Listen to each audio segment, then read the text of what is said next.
So guys, जैसा कि हमने पिछले एपिसोड में देखा कि 9-8 सरपेंट जियोयान पर लगातार अटैक करता जा रहा था। जियोयान भी 3000 लाइटनिंग मूवमेंट से उससे बचने लगा और उसने अपनी 3000 वाली ड्रैगन को भी बाहर निकाल लिया था, जिससे उस सरपेंट के पावरफुल अटैक को रोक दिया था। किंगलिन को भी होश आ गया। उसने जब जियोयान को मुसीबत में देखा तो उसने अपनी ट्रिपल जेड फ्लावर प्यूपिल का इस्तेमाल करके उस सरपेंट सोल को निगल लिया था। उसने जियोयान को बताया उसे एशियन माउंटेन रेंज में गलती से ये एशियन वाली सरपेंट की सोल मिली थी और उस सरपेंट ने किंगलिन को बचाने की वजह से ही जियोयान पर अटैक किया। इससे जियोयान को भी लग रहा था कि वो 9-8 सरपेंट उसे कोई नुकसान नहीं पहुंचाएगा। याओ लाओ सोल ओरिजिन फ्रूट से अपनी सोल बॉडी को रिकवर करने में लगे हुए थे। जियोयान ने इस वक्त का सदुपयोग करके हेवन लेवल की कॉम्बैट स्किल बोन्स को रिफाइन कर लिया था, जिससे वो अब हेवनली कॉम्बैट स्किल स्पेस में पहुंच गया। जियोयान को अब उस गोल्डन लिक्विड से दर्द नहीं हो रहा था। वो उस पूरी जगह को देखकर हैरान हुआ। सोचता है कि यह जगह जरूर उस हेवनली लेवल के कॉम्बैट स्किल में छिपी हुई एक मेमोरी स्पेस होगी। सामने एक तेज गोल्डन एनर्जी रिलीज हो रही थी। जियोयान उस तरफ बढ़ने लगता है। वो एनर्जी इतनी ज्यादा थी कि जियोयान उसकी तरफ देख भी नहीं पा रहा था। वो एनर्जी अब उस पावरफुल डूशेंग जाओ हुआ में बदल जाती है। जियोयान ये देखकर हक्का बक्का रह गया, क्योंकि वही फाइट संत थे जिससे उसने प्राचीन खंडरों में लड़ाई लड़ी थी। पर वो सोचता है कि ये उस फाइट संत के द्वारा छोड़ी गई एक छोटी सी मेमोरी होगी, इसीलिए मुझे इनसे कोई खतरा नहीं। और उन्हें रेस्पेक्ट देकर कहता है, सीनियर, मेरा इरादा आपको परेशान करने का बिल्कुल भी नहीं था। मुझे उम्मीद है कि सीनियर आप मेरे खिलाफ एक्शन नहीं लेंगे। फाइट संत कहते हैं कि मेरे द्वारा क्रिएट किया गया ये ग्रेट हेवनली क्रिएशन पाम एक हेवन लेवल की कॉम्बैट स्किल है और इसे मैंने अपने जीवन भर के प्रयास से बहुत मुश्किल से बनाया है। मैंने 100 फैमिली की फाइटिंग स्किल को मिलाकर हेवन पाम टेक्निक के रूप में बदला है, इसीलिए तुम इस क्रिएशन के कॉन्सेप्ट पर ध्यान देकर ही इस स्किल को सीख सकते हो और एक पावरफुल पाम अटैक को क्रिएट कर पाओगे, जिससे तुम्हारे पास हेवन को भी क्रिएट करने की क्षमता होगी। यानी तुम इस ताकत से किसी भी चीज को तोड़ सकते हो। पर बड़े अफसोस की बात है कि मेरे पास कोई भी डिसिबल नहीं था जिससे मैं अपनी ये टेक्निक सिखा सकूं, और न ही मैंने दुनिया में अपनी कोई विरासत छोड़ी है। इसीलिए तुम्हारे लिए इस टेक्निक के अलावा और कुछ नहीं है। पर भाग्य ने हम दोनों को मिलाया है और शायद यही किस्मत में लिखा हुआ था कि तुम मेरी इस हेवन क्रिएशन पाम को हासिल करोगे। मुझे उम्मीद है कि तुम मेरी इस टेक्निक को सीख सकते हो और एक पावरफुल पाम को क्रिएट कर पाओगे, और इस क्रिएशन पाम की वजह से तुम दुनिया में फेमस हो जाओगे। और अब वो उस हेवन क्रिएशन पाम को उसे देने लगते हैं, जिससे आसपास की सारी एनर्जी उनके पास आने लगती है। जियोयान ने देखकर परेशान हुआ। साथ ही अब फाइट संत उस टेक्निक के तरीकों को जियोयान के एंड में ट्रांसफर करने लगते हैं। इससे जियोयान को थोड़ी तकलीफ होती है, पर उसे सहन करता है। फाइट संत जियोयान को डेस्टिनी नेट पर्सन कहकर बुलाते हैं, क्योंकि भाग्य ने जियोयान का साथ दिया, जिससे वो इस जगह पर पहुंच पाया। अब तुम्हें ध्यान से देखना चाहिए। मैं तुम्हें इस टेक्निक का इस्तेमाल करके दिखाऊंगा, जिससे तुम इस ग्रेट हेवन क्रिएशन पाम को क्रिएट कर पाओगे।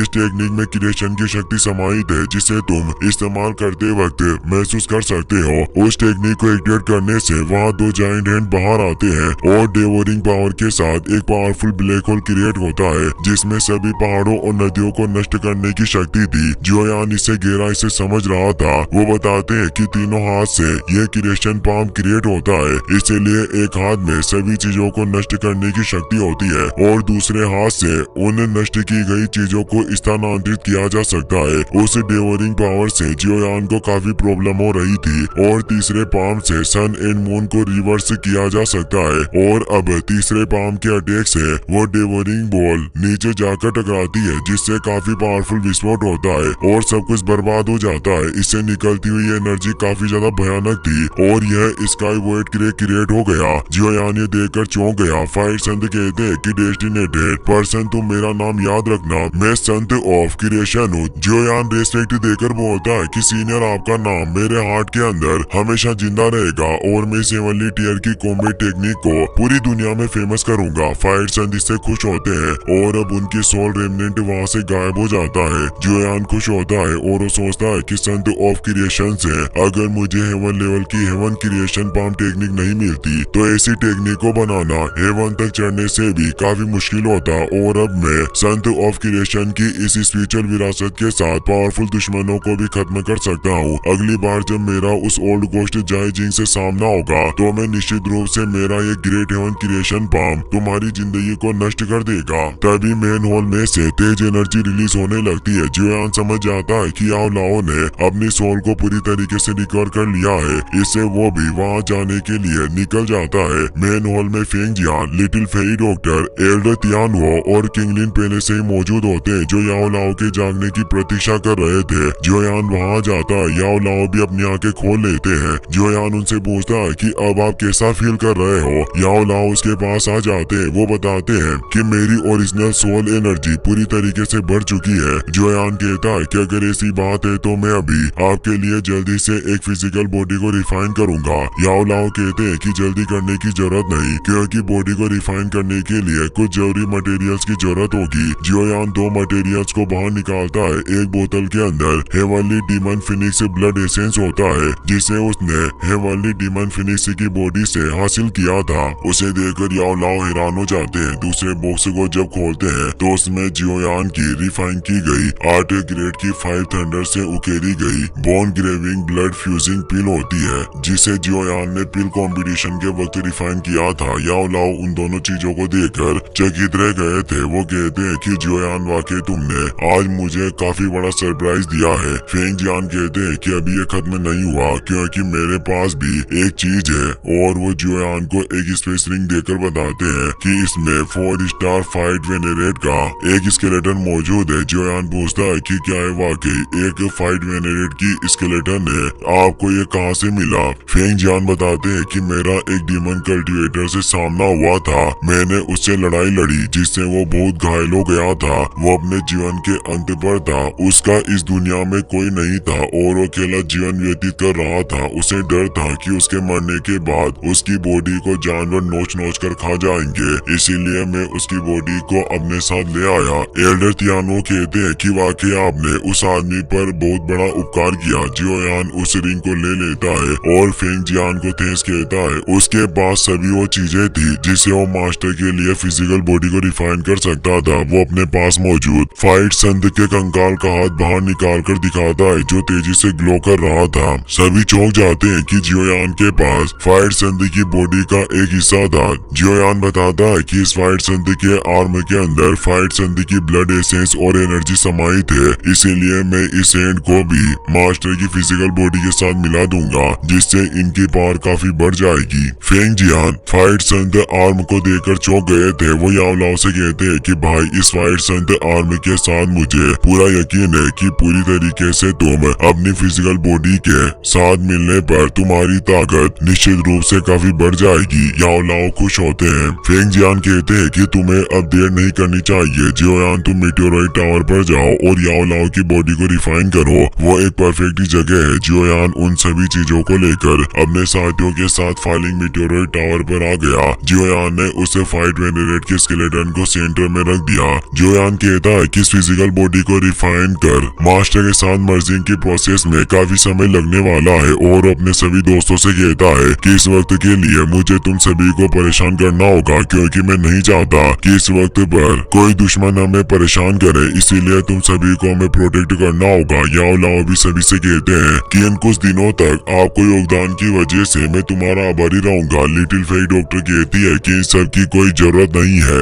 ये सिर्फ छोटी सी बात है, आखिर इससे हम परेशान कैसे हो सकते हैं। फेंग जियान जियोयान से बोलते हैं कि इस वक्त से मैं फॉलिंग स्टार पवेलियन के डिफेंसिव स्टेट को एक्टिवेट कर दूंगा, जिससे पवेलियन के बाहर मौजूद सभी पावरफुल कल्टिवेटर भी फॉलिंग स्टार पवेलियन में लौट जाएंगे ताकि प्रोटेक्शन को बढ़ाया जा सके। जियोयान कहता है कि ये काफी अच्छा रहेगा, और वो मास्टर से कहता है कि अब सब कुछ सेट हो चुका है, इसीलिए अब हमें इस प्रोसेस को स्टार्ट करना चाहिए। याओ लाओ, लिटिल फेरी डॉक्टर, किंगलिन और एल्डर तियानो प्रोटेक्शन के लिए बाहर चले जाते हैं। जियोयान बोन ग्रेविंग ब्लड फ्यूजिंग पिल को बाहर निकाल लेता है और मास्टर से कहता है कि मैं पहले फिजिकल बॉडी को रिफाइन करने की प्रोसेस को शुरू करूंगा, फिर आप इसे बोन ग्रोविंग ब्लड फ्यूजिंग पिल को कंज्यूम करके मर्जिंग प्रोसेस को शुरू कर देना। इस बोन ग्रेविंग ब्लड फ्यूजिंग पिल की वजह से आप उस बॉडी के साथ जुड़ पाएंगे। याओ लाओ उस पिल को ले लेते हैं और अब जियोयान गहरी सांस के साथ एवन डीमन फिनिक्स ब्लड एसेंस को बाहर निकाल लेता है और एक गहरी सांस के साथ उस एसेंस को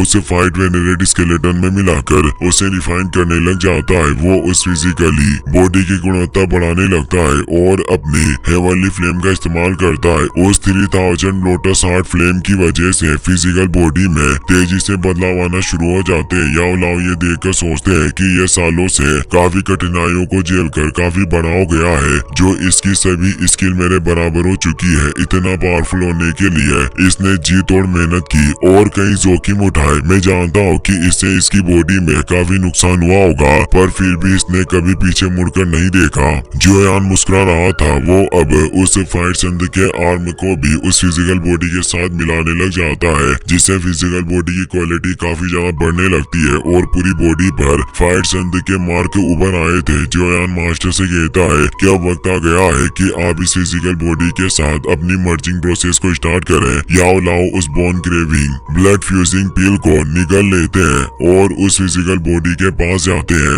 और उस बॉडी के साथ मर्ज होने के लिए उसमें मिलने लगते हैं। याओ लाओ को इससे पुरानी बातें याद आने लगती है, जब उसके ही डिसिपल हान फेंग ने फ्लेम मंत्री की वजह से उसे मार डाला, जबकि उन्होंने उसे अपने बेटे की तरह पाला था, पर एक टेक्निक के लिए उसने उन्हें धोखा दिया। याओ लाओ इस दिन के बाद से टूट गए थे, पर फिर उन्होंने जियोयान को अपने डिसिपल के रूप में स्वीकार किया। जियोयान ने कभी हार नहीं मानी। उसके मन में उम्मीद थी कि वो स्ट्रॉन्ग बन सकता है। उसने हेवनली फ्लेम पर जीत हासिल की। उसके सीने में एक आग थी। उसे अपने मास्टर के लिए फिजिकल बॉडी रिफाइन करनी थी और उन सभी लोगों को प्रोटेक्ट करना था जिसे वो चाहता है। उसने अपने मास्टर के साथ ही एंग्री बुद्धा 5 लोटस बनाया और उनसे वादा किया कि एक दिन में आपकी फिजिकल बॉडी को रिफाइन करूंगा और आपको एक नई जिंदगी दूंगा। ये सब याद करके याओ लाओ खुश होते हैं और कहते हैं कि जियोयान तुम्हारा बहुत बहुत शुक्रिया, तुमने अपना वादा पूरा किया। अपने स्टूडेंट के रूप में तुम्हें स्वीकार करके मुझे अब इस जीवन में कोई पछतावा नहीं है। और वो उस फिजिकल बॉडी के अंदर मर्ज होने लगते हैं। इससे मर्जिंग प्रोसेस अब स्टार्ट हो गई थी, जिससे काफी तेज एनर्जी बाहर निकलने लगती है। जियोयान अपनी हेवनली फ्लेम को भी और तेज कर देता है, पर इससे याओ लाओ को तेज दर्द होने लगता है। जियोयान कहता है कि मास्टर आपको ये दर्द सहना होगा, पर मर्जिंग प्रोसेस से उन्हें इतना ज्यादा दर्द हो रहा था कि वो दर्द से चिल्लाने लगते हैं। जियोयान इससे परेशान होता है। याओ लाओ कहते हैं कि तुम चिंता मत करो, इस तरह का दर्द मैंने बोन चिलिंग हेवनली फ्लेम को हासिल करते वक्त सहा था, उससे ये दर्द मुझे काफी कम लग रहा है। मैं इस दर्द को सहन कर सकता हूँ। तो जियोयान भी इस प्रोसेस को कंटिन्यू रखता है। याओ लाओ भी पूरी हिम्मत रखते हैं और उस दर्द को सहन करते रहते हैं। जियोयान मास्टर को इस परेशानी में देखकर वो दुखी हो जाता है। अब एक काफी तेज एनर्जी रिलीज होती है, जिससे जियोयान दूर हो जाता है। याओ लाओ की सोल अब उस फिजिकल बॉडी के साथ मर्ज होने लग गई थी। जियोयान कहता है कि मास्टर ये फाइनल फ्यूजन है, अब आपको खुद पर ही भरोसा रखकर इससे गुजरना होगा। याओ लाओ के पास जल्दी अपनी एक फिजिकल बॉडी होगी, पर होलो सोल्स का खतरा अब उनकी तरफ बढ़ रहा था। इसी के साथ ये एपिसोड यहीं पर खत्म हो जाता है।